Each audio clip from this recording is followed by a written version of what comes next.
Assalamualaikum warahmatullahi wabarakatuh. Innal hamdalillah nahmaduhu wa nasta'inuhu wa nastaghfiruh wa na'udzu billahi min shururi anfusina wa sayyiati a'malina. May yahdihillahu fala mudilla lahu wa may yudlil fala hadiya lahu.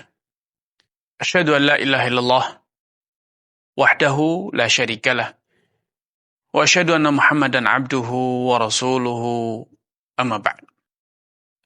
Ayolah ikhwah, kaum muslimin dimanapun Anda berada. Alhamdulillah, puji dan syukur senantiasa kita panjatkan kepada Allah Azza wa Jalla. Kemurahan dan karunia-Nya selalu menghampiri kita dan mengisi setiap detik kita. Semoga Allah Subhanahu wa taala senantiasa meneguhkan iman dan menetapkan kaki kita di atas ajaran agamanya hingga akhir kelak. Salawat serta salam tidak luput untuk kita aturkan kepada junjungan kita Nabi Muhammad SAW, keluarga dan juga sahabat-sahabatnya yang telah membuktikan ketulusan niat, kesungguhan perjuangan, dan pengorbanan tanpa batas demi tegaknya dinul Islam.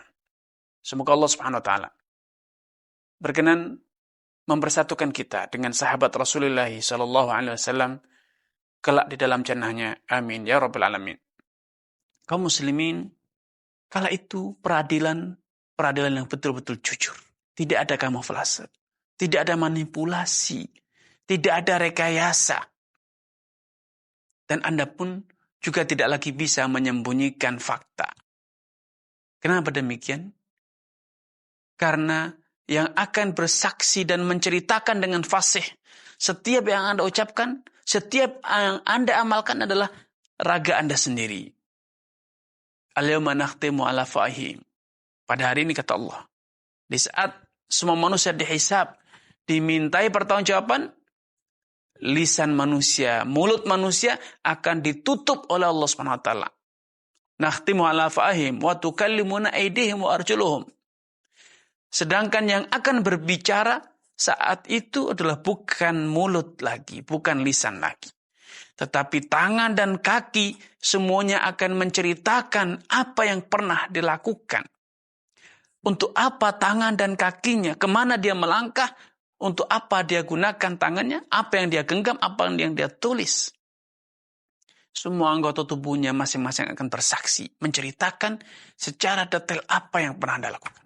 Mungkinkah Anda bisa mengingkari? Mungkinkah Anda bisa menyembunyikan?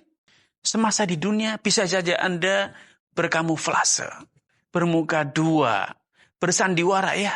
Anda bisa menipu sesama manusia. Anda bisa mengelabui hamba Allah Subhanahu wa taala.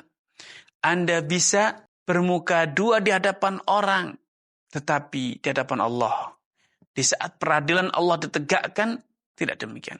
Hakim di dunia bisa Anda tipu.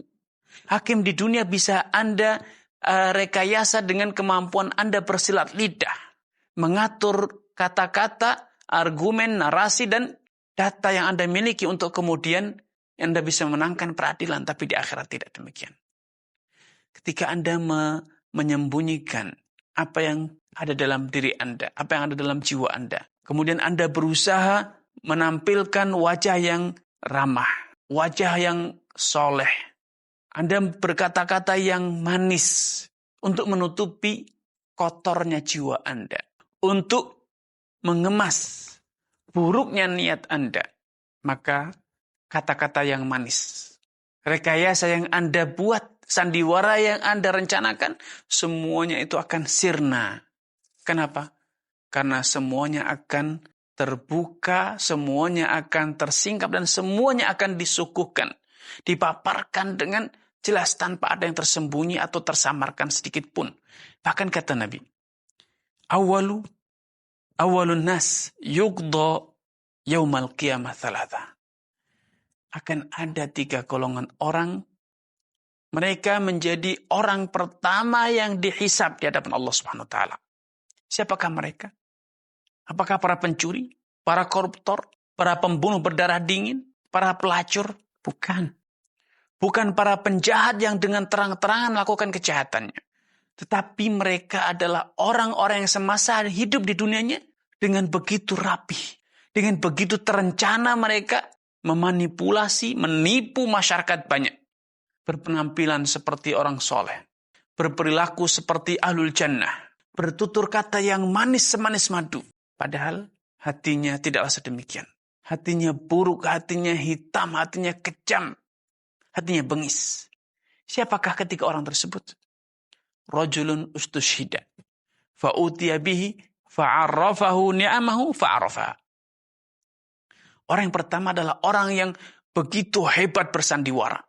Sehingga dia dengan begitu sungguh-sungguh ikut terjun dalam medan perang. Medan jihad fisabilillah. Sehingga orang begitu terperdaya dengan sikap orang tersebut. Sehingga mereka begitu yakin dia siap berkorban bukan dengan harta. Jiwa raganya pun dia korbankan. Sehingga banyak yang terperdaya. Mereka menduga orang ini adalah orang soleh. Gugur fisabilillah. Mati syahid. Sehingga ketika dia dibangkitkan, Allah pun akan ingatkan dia. Allah akan sebutkan di hadapannya seluruh kenikmatan yang pernah Allah berikan kepadanya semasa dia hidup di dunia.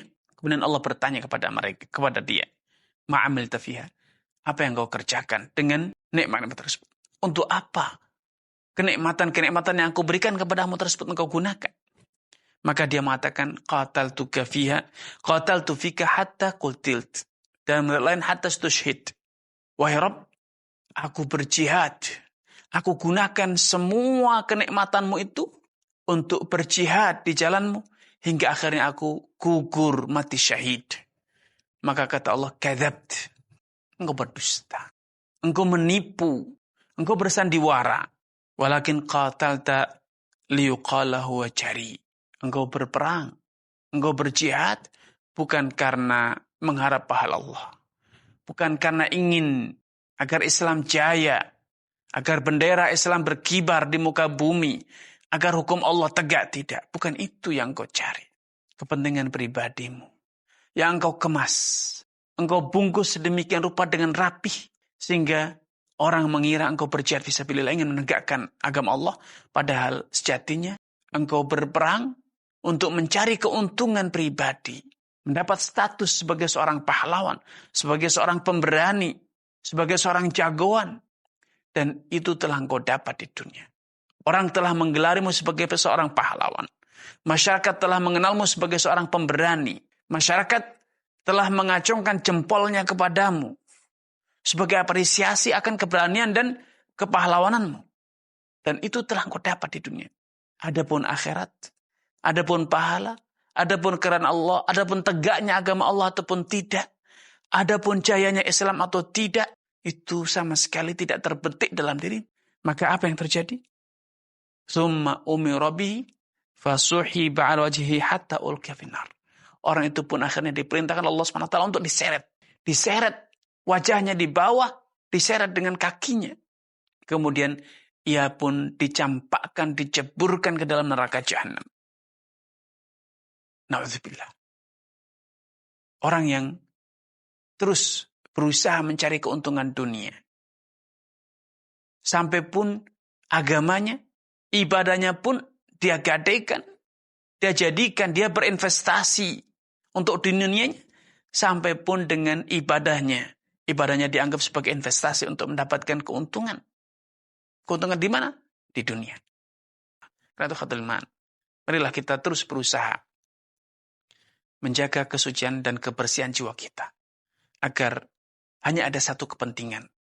Agar hanya ada satu tempat mengharap. Ada satunya. Bersih dari mengharap cinta ataupun takut kepada selain Allah Subhanahu wa taala. Wallahu taala alam. Ini yang bisa kami sampaikan. Semoga menggugah kesadaran kita bersama. Mohon maaf atas segala kekurangan. Billahi taufiq wal hidayah. Wassalamualaikum warahmatullahi wabarakatuh.